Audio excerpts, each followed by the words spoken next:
Our lives are made up of a series of choices, aren't they? Countless decisions, really, that we make every single day, from the mundane to the monumental. What to wear, what to eat, where to go, who to talk to, maybe even who to avoid some days, where to shop, what to watch, when to go to bed. Lots of decisions that I don't think necessarily require a lot of forethought or planning on our part. And yet there are also decisions we make which require a significant amount of forethought and planning. Which job to take, what house to buy, what's our wedding going to look like, when will we have kids, how do we raise them, and on it goes. And of course, all of those decisions, both big and small, can affect the rest of our lives. Even though we may not consciously think about that with every decision that we make, particularly the seemingly small decisions, I think deep down still we realize that there are consequences associated with every decision. Every choice that we make has an impact on some area of our lives and on the lives of others. And the older we become, generally speaking, I think the more aware of that truth we become, which is precisely why I don't eat a dozen Krispy Kreme donuts for breakfast every morning.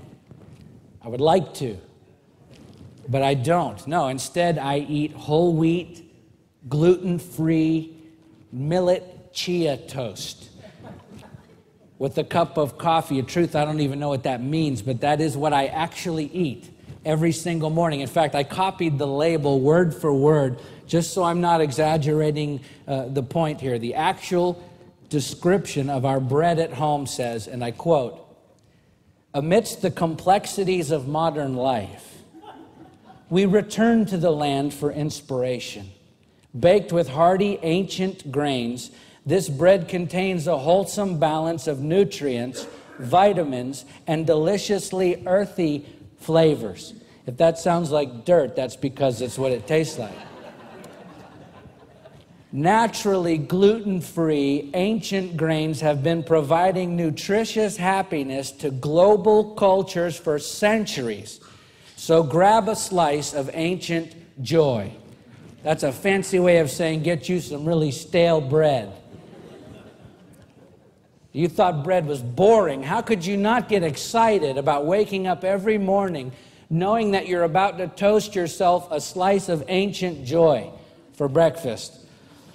And yet, as wonderfully amazing as that may sound to someone else, the cold, hard truth is when I think about joy for breakfast, I think about a dozen hot Krispy Kreme donuts. Can I get an amen? Yeah. So don't judge me. I'm just being honest. But then why in the world would I ever choose to eat gluten-free, millet chia, stale dirt toast when I could very easily pick up a dozen hot donuts on the way to work every morning? Why? It's because I know that if I do, I probably won't make it to my next birthday. Right? It's called convictions. We all have them, and one of them for me is that if I eat anything and everything that I want to at all times, without any restraint whatsoever, there will be consequences that will have a significant effect on my health and longevity. The truth is, we all have convictions about most things, and those convictions shape the way that we make our decisions, even the small ones, whether we realize it or not.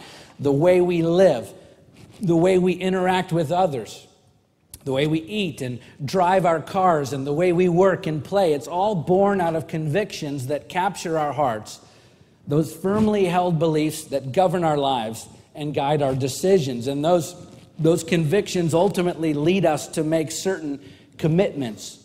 Right? I'm committed to not eating donuts for breakfast every morning. I'm committed to paying my bills. I'm committed to taking care of my family. I'm committed to being a good friend. I'm committed to loving the church. Because of my convictions, I've made certain commitments. And where do those commitments, based on those convictions, come from? The commands of God, the Word of God. Right? In the gospel, according to John, Jesus said, "A new commandment I give to you, that you love one another just as I've loved you. You also are to love one another. By this all people will know that you are my disciples, if you have love for one another. John 13, 34 and 35. And because I believe that his word is true, I have a conviction that I am to love you like he loves me. And so I've made a commitment to love you the very best way that I can. Because of his command, there is a commitment based on a conviction. And I'm generally not given to alliteration, but there is one activity, one diversion that is always, without exception, subversive to our convictions and commitments in carrying out his commands. And of course, it's another word that begins with the letter C, which is compromise.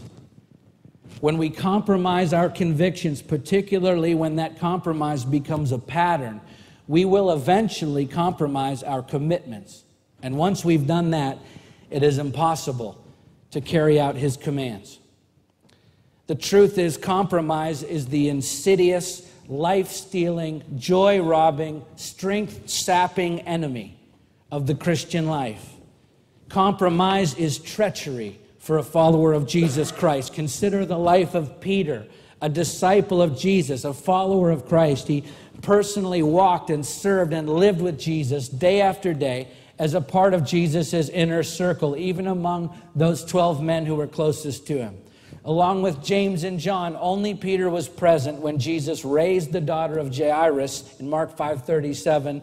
And then again, only those three were with Jesus when he was transfigured on the mountain in Matthew 17:1. And only Peter and John were given the special responsibility of preparing the final Passover meal in Luke 22:8. You couldn't get any closer to Jesus than Peter was. And yet at times, Peter was more concerned with what people thought than he was with what Jesus thought. And in those times, he compromised his convictions. Matthew 16, after Jesus explains to the disciples that he must suffer and die, Peter says, "Far be it from you, Lord. This shall never happen to you." But he, meaning Jesus, turned and said to Peter, "Get behind me, Satan. You're a hindrance to me, for you're not setting your mind on the things of God, but on the things of man." In John 13, when Jesus began washing the disciples' feet, Peter says to him, "You shall never wash my feet." And Jesus answered him, "If I do not wash you, you have no share with me." In John 18, as Jesus was preparing to give himself up peacefully to the Roman soldiers who had come to lead him to his death, Peter drew a sword and cut off the ear of the high priest's servant Malchus, and Jesus rebuked him, saying, "Put your sword into its sheath. Shall I not drink the cup the Father has given me?" Even as close to Jesus as Peter was, there was still a pattern of compromise in Peter's life because he was more focused on the things of man than he was the things of God. And that compromising of his convictions is what ultimately led him to compromise his commitment to Jesus in the courtyard of the high priest when he denied Jesus 3 times, which you can read about in Mark 14 and Luke 22 and John 18. Okay, it all starts with compromise. What caused Adam to fall? What caused Moses to fall? What caused Jonah to fall? What caused David to fall? What caused Peter to fall? It was compromise. It starts with our convictions when we're fixed on the things of man more than the things of God, which leads us to compromise in our commitments, which prevents us from carrying out his commands for our lives. Compromise is treachery for the follower of Jesus Christ. It is the enemy of the Christian life, and it is the ruin of our testimony.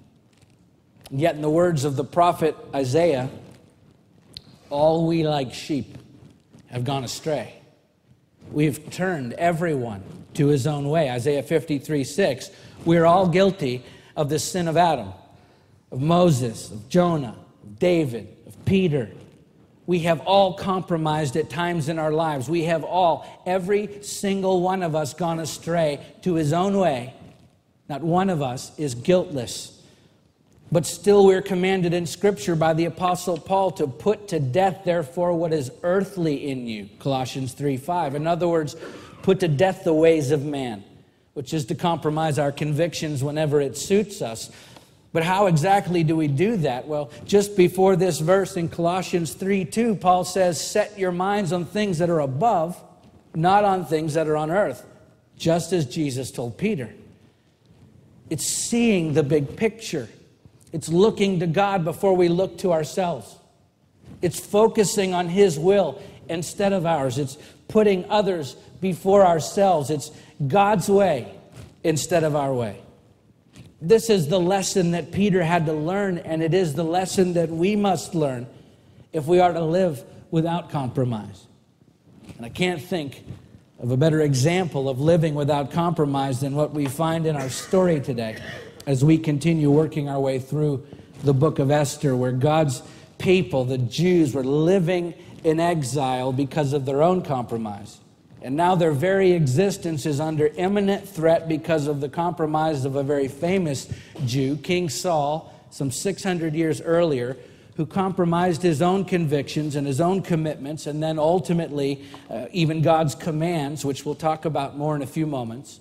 So this entire dilemma in our story today, this entire dilemma that is facing the Jews, was brought about by one compromise after another, until someone finally decides to take a stand, until someone finally decides to live without compromise, which turns out to be irresistibly contagious with God's people as the uncompromising life of the one spreads to another and then to another until God's people as a whole rise up as one, and as we'll see today, begin to once again realize their God-given destiny as His chosen and victorious people. And I'm telling you, this is exactly what we need among God's people today.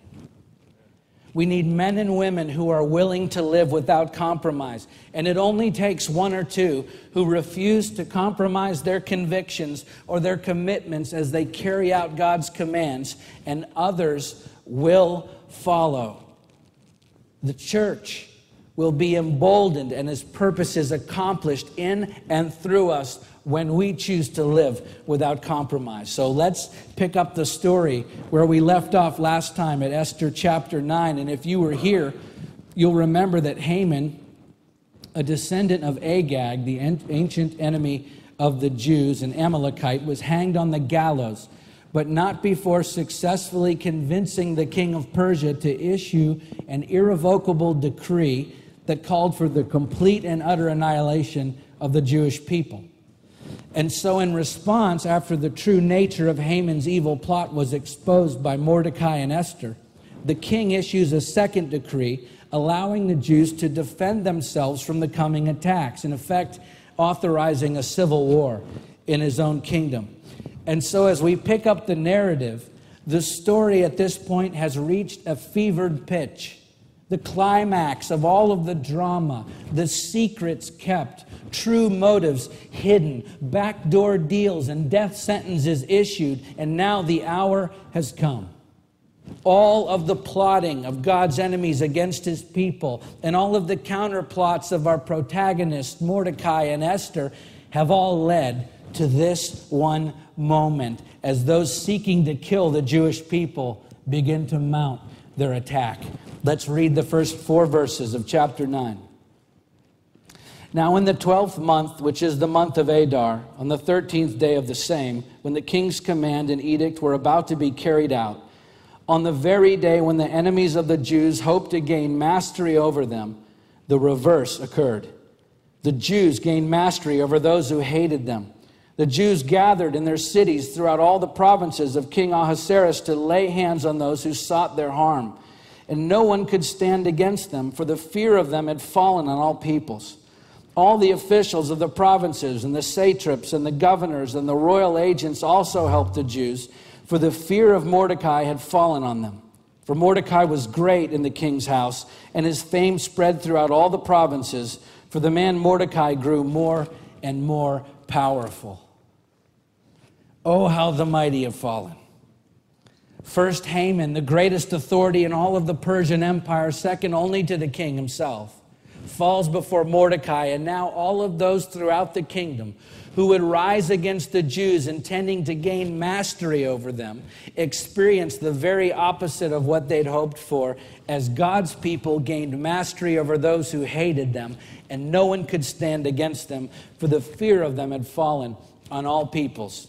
That phrase there, gain mastery over, by the way, in these verses is the Hebrew word shalat, which means complete dominance or complete power over another. It's used to describe a king's dominion and rule over his land. So just to be clear, this wasn't merely a matter of the Jews winning some street fights or some skirmishes here and there. No, this was complete and total domination over their enemies, led by Mordecai. It's truly astonishing when you consider that just 5 years earlier, Mordecai was a nobody in Persian society. He held no claim to power in the Persian court, no ability to affect change in Persian society, no respect from the pagans that he lived among, no stature or honor among the leaders or even the commoners throughout the provinces of Persia. Mordecai was not feared or famous or mighty, and he commanded the attention of no one in power throughout the kingdom. On the contrary, Haman, the Amalekite, and all those who hated the Jews held the reins of power. And yet on this historically momentous day, all the officials of the provinces and the satraps and the governors and the royal agents helped the Jews, for the fear of Mordecai had fallen on them. For Mordecai was great in the king's house, and his fame spread throughout all the provinces. For the man Mordecai grew more and more powerful. How is it that so much has changed in just 5 years? Does everyone now all of a sudden fear Mordecai solely because the king has issued a new decree? Or is it simply because his adopted daughter has become queen? Well, no, actually. Of course, God did use Esther's position and influence to certainly help carry out Mordecai's plan. But the makings of Mordecai's greatness began long before Esther became queen and long before this second decree was issued. The very moorings of his power and influence and greatness were anchored in the fact that throughout his entire life, Mordecai refused to compromise his convictions. At great cost to himself, he raised Esther, a young Jewish girl with no prospects of her own for a great future as far as they knew at the time. A girl who was not his biological daughter. A girl that held no promise to advance Mordecai's position or stature in life. At the time that he took her in, she was just one more mouth to feed, and yet he chose to raise this girl as his own, to nurture and teach and provide and protect her, because he was a man of convictions. At great danger to himself, he foiled an assassination plot against the pagan king who held all authority over him and his people in exile, and for 5 years received not even a thank you from the king or anyone else in the royal court, but he stood up for the king anyway because he was a man of great convictions. At great peril to the very existence of himself and everyone and everything that he loved, he refused to bow to Haman, the enemy of the Jews, because despite the threat of dying the most horrible death, along with all of his people being wiped off the face of the earth, Mordecai was a man of convictions, which meant he would not bow to the ancient enemies of God, no matter the cost. Mordecai was a man of great convictions, which he demonstrated throughout his life, but that was also noticeably in great contrast to what the Persians were used to. The people of Persia were watching while Mordecai stood over and over again, even as everyone else would bow before Haman. The word was out. This was the talk of the town, this Jew who refused to compromise his convictions, even before the most powerful among them, and even under the threat of annihilation.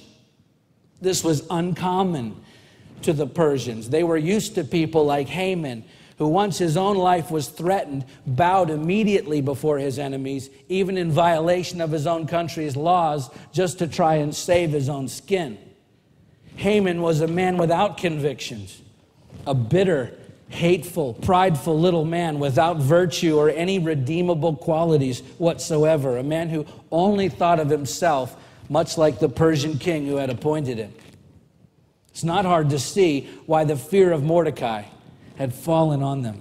and why he was great in the king's house, and his fame spread throughout all the provinces, and he grew more and more powerful. Mordecai was cut from a different cloth than the average Persian, and in fact, he was head and shoulders above even the most exceptional Persians, as we see with the king himself and his right-hand man, Haman.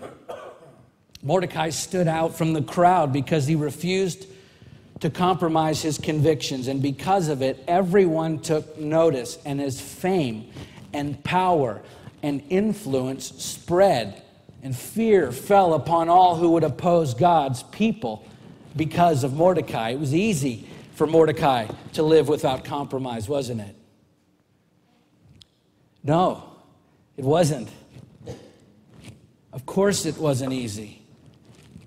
There was great cost involved. There was great danger involved. There was great peril involved, even to those he loved, because he chose to live without compromise. But just look at what God was able to accomplish through him because of it. And what a lesson. What a lesson this is for all of us today. I think we would probably all like to think that when faced with some great test of our own faith and convictions, that we would rise to the challenge and meet that test head on without compromise. I would like to think that as well, but the truth is, if we're not willing to live without compromise when the little tests in life come, then we probably won't be able to when the big tests in life come. And I'll just tell you, if that statement is at all convicting to you this morning, know that it is convicting to me as well.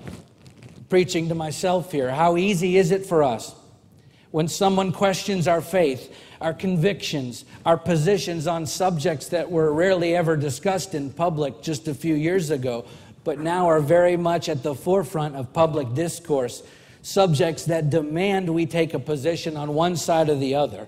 How easy is it for us to avoid those conversations, or to try and straddle the proverbial moral fence, or to try and talk our way out of sounding too absolute about our positions for fear of offending others or losing favor or popularity with the growing chorus of voices in pop culture, including much of the church today, who are backpedaling on the authority of Scripture as fast as possible. If we're not willing to stand up in defense of the gospel when our popularity is at stake, how will we ever take that stand when our lives are at stake? I don't think we will.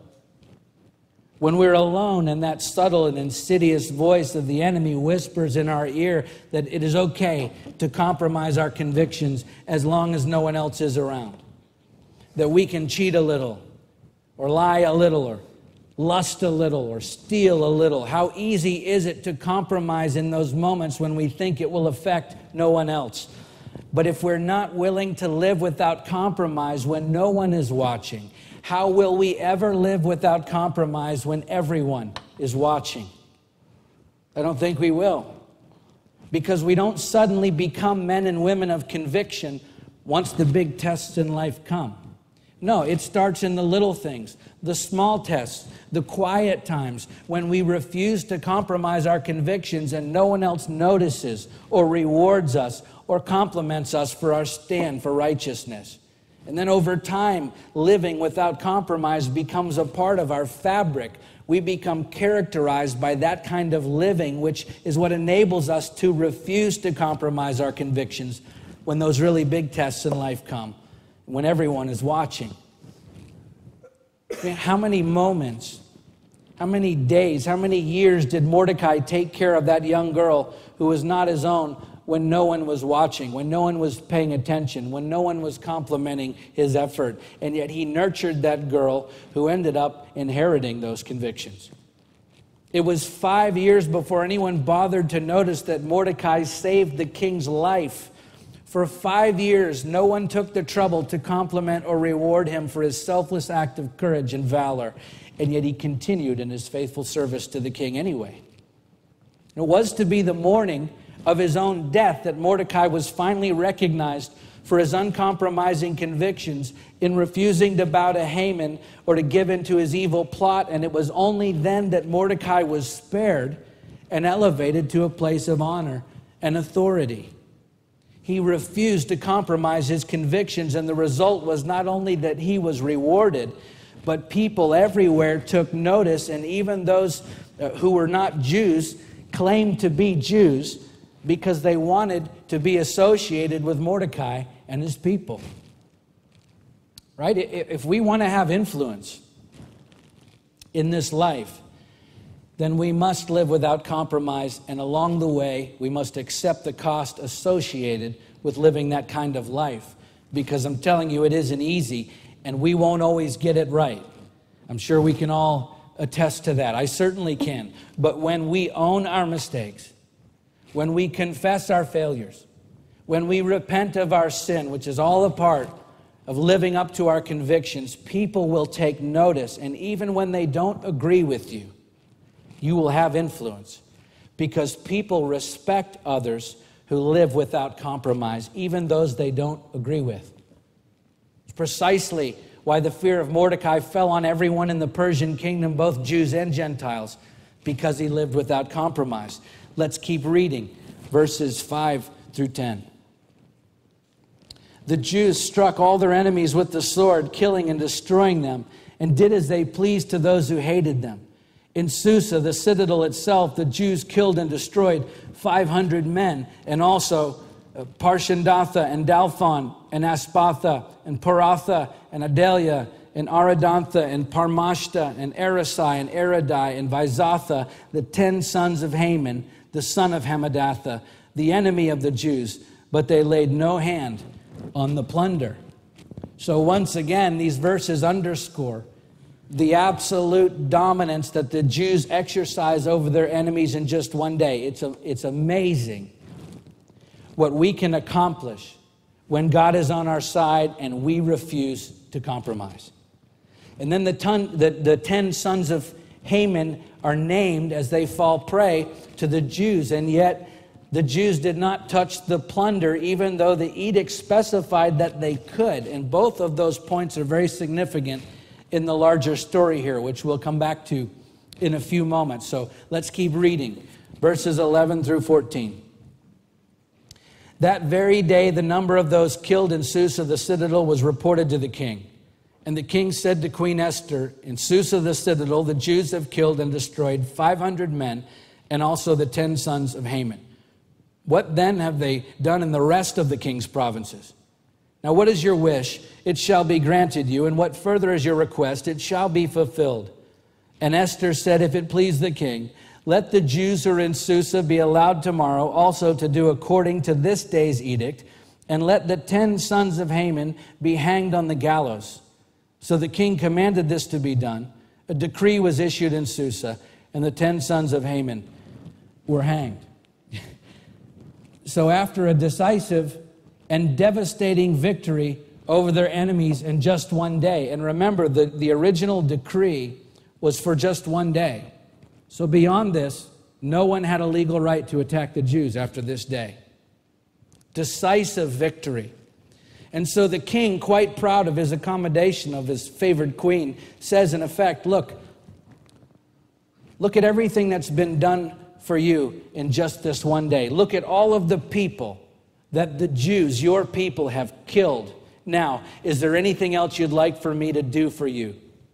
To which sweet little Esther replies, today was a good start.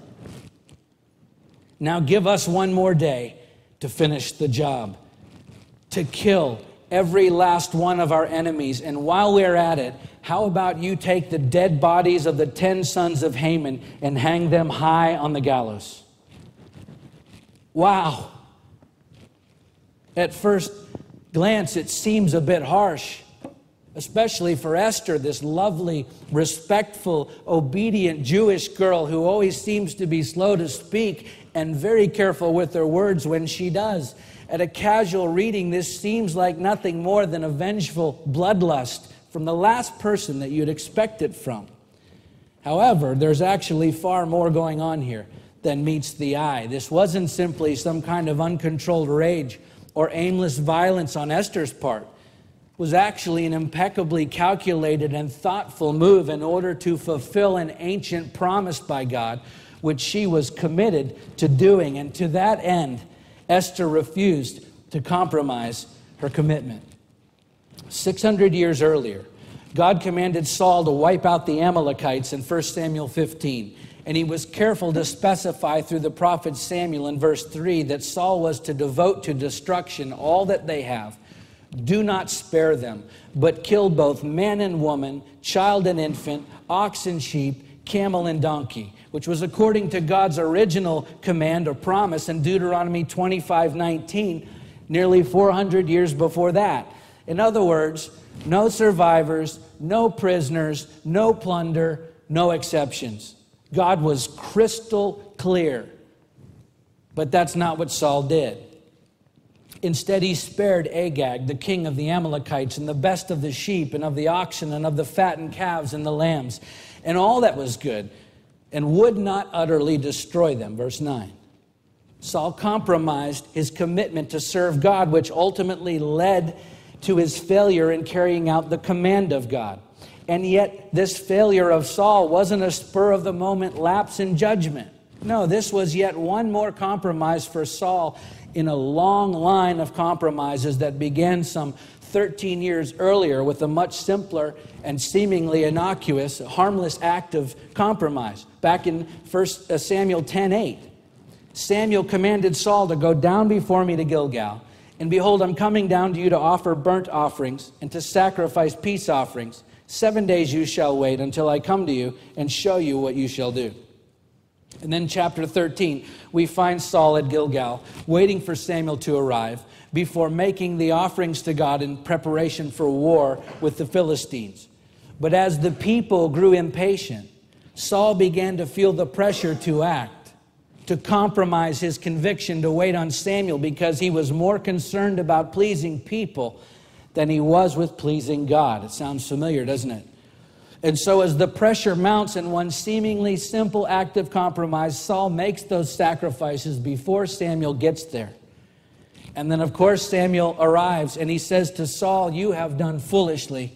You've not kept the command of the Lord your God with which he commanded you. For then the Lord would have established your kingdom over Israel forever, but now your kingdom shall not continue. Fast forward 13 years and Saul compromises his commitment to carry out God's command in completely destroying the Amalekites, particularly the king and members of his family, as we just read. In fact, if you study Saul throughout the scriptures, you find that compromise characterized much of his life.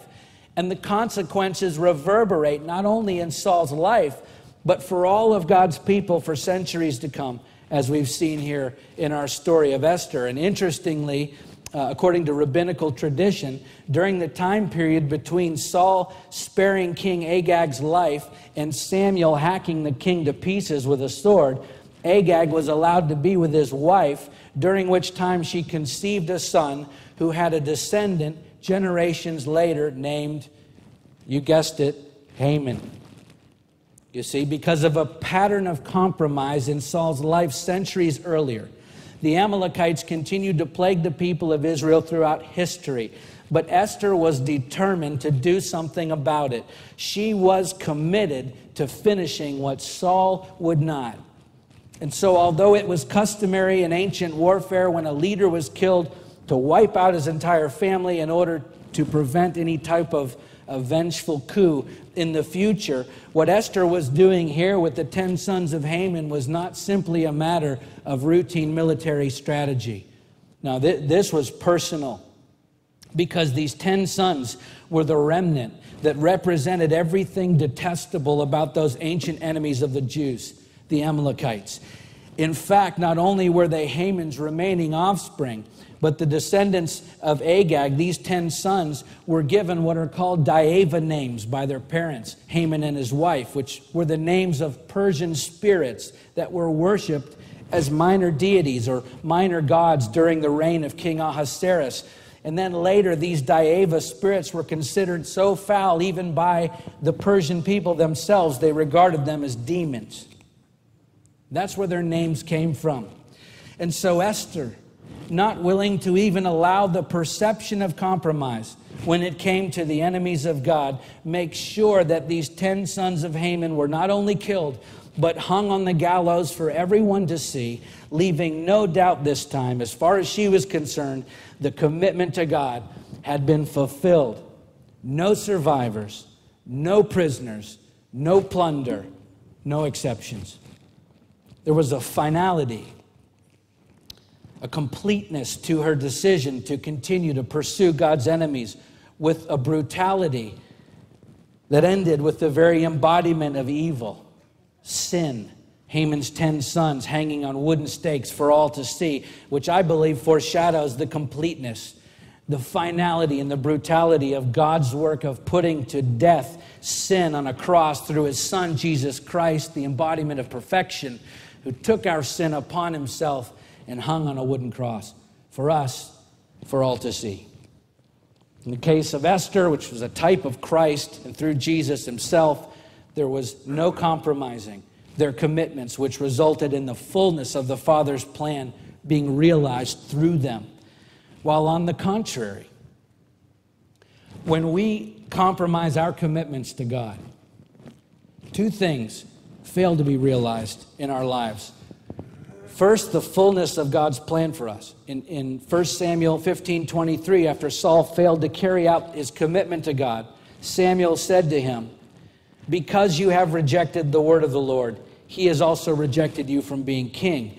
Now, Saul was still the king at that point and continued to be for almost 2 more decades.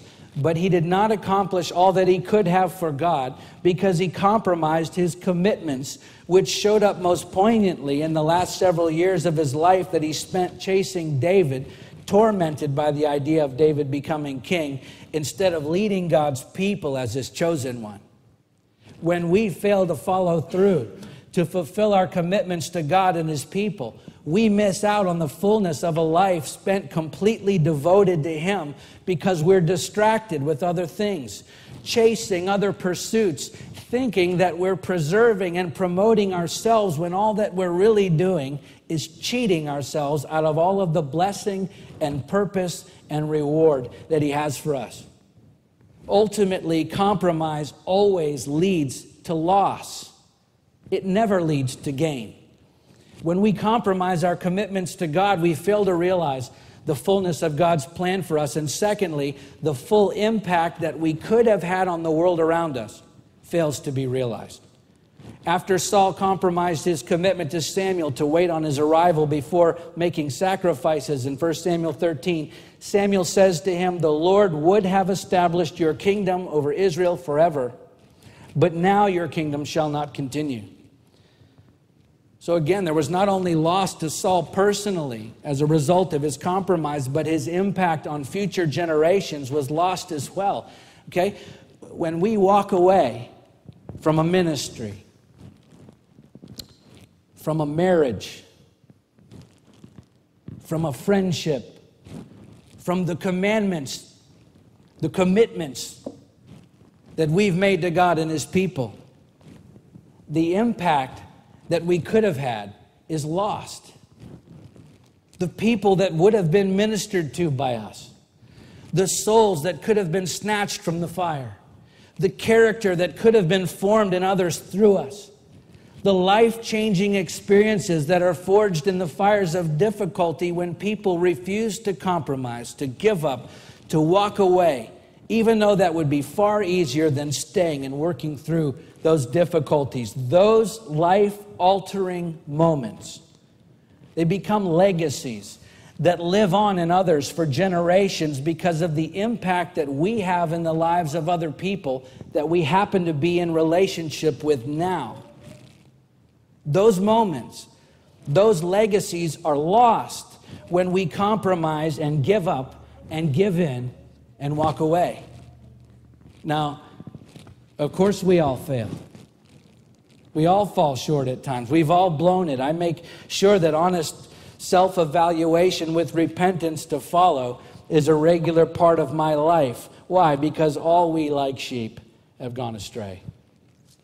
And so, of course, we all need to revisit those commitments in our lives from time to time to remind ourselves what exactly is at stake. But I'll tell you that I've known people my entire life who can't seem to stay committed to much of anything.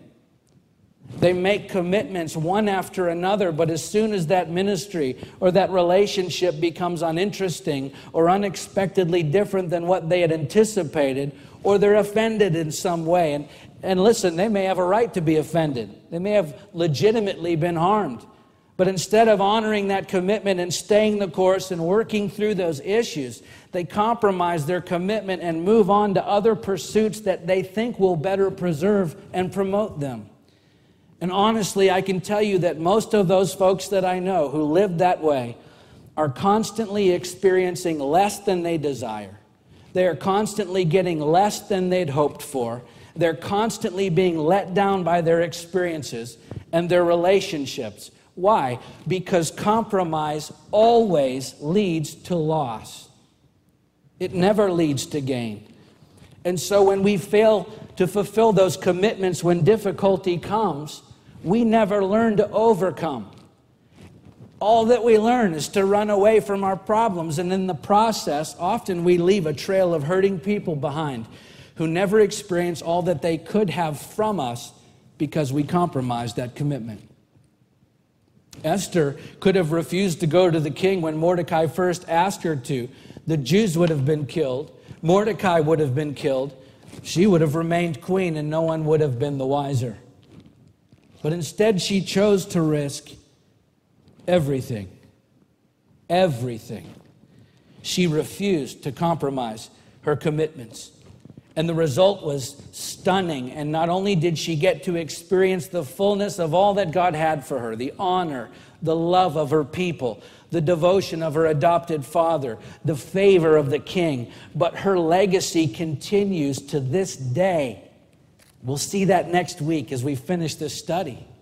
It's amazing. For now, let's finish our story for today, verses 15 through 19. The Jews who were in Susa gathered also on the 14th day of the month of Adar, and they killed 300 men in Susa, but laid no hands on the plunder.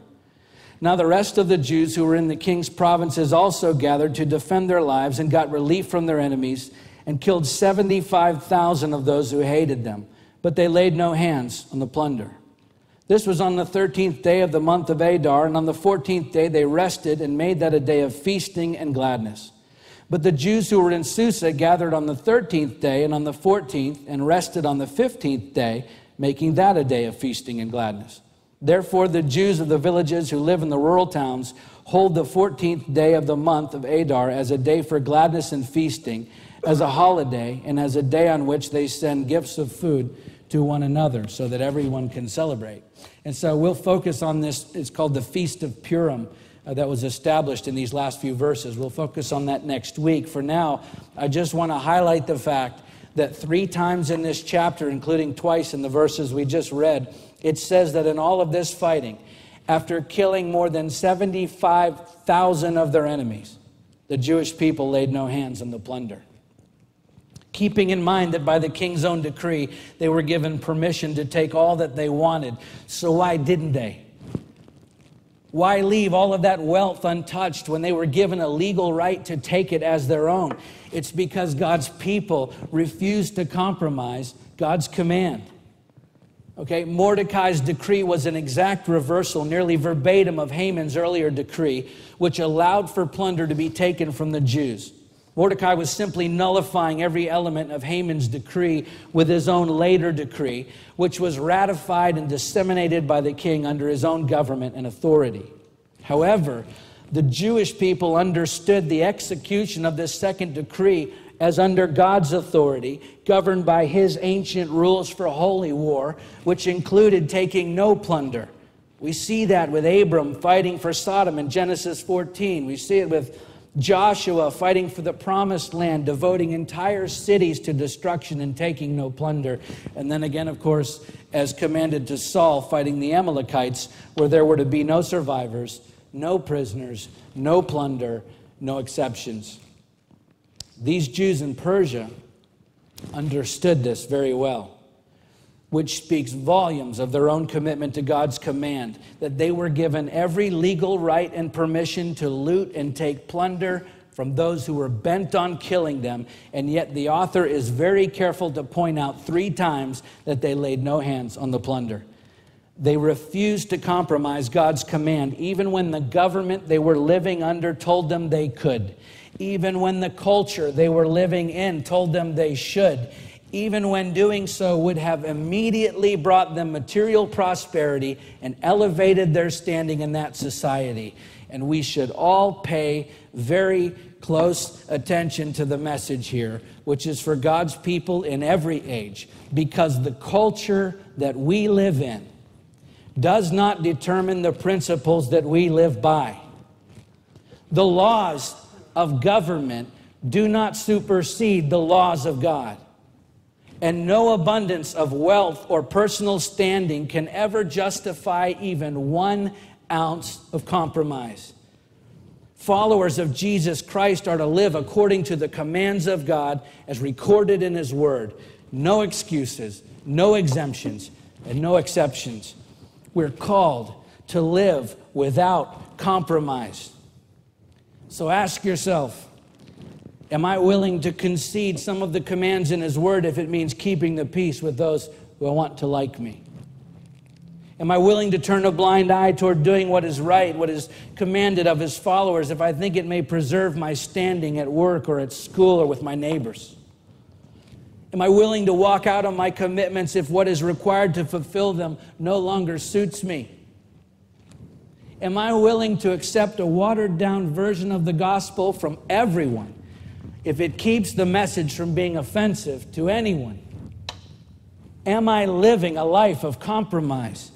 It's important that we answer those questions with complete honesty, because if we're going to live without compromise, then we have to stop taking our cues from whatever happens to be trending in our culture. We have to regard His Word above politics and popular sentiment. We have to be willing to carry out His commands, even if it means turning down personal wealth and standing, because when we make compromises in order to pursue all of those other things, we may think that we're preserving and promoting ourselves, but in truth, compromise always leads to loss. It never leads to gain. Compromise is the insidious, life-stealing, joy-robbing, strength-sapping enemy of the Christian life. It is treachery for the follower of Jesus Christ, the enemy of the Christian life, and the ruin of our testimony.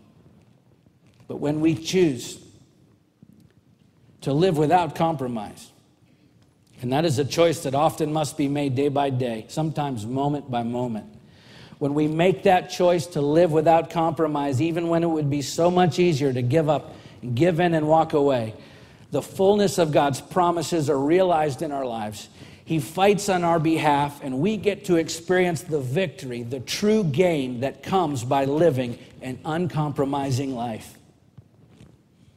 I'm just telling you, God is looking for men and women who are willing to live without compromise, who refuse to compromise their convictions and their commitments as they carry out His commands.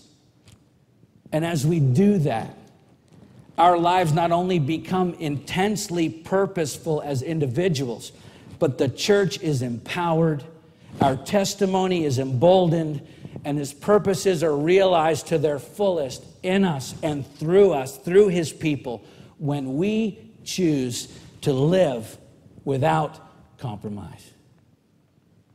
Let's pray.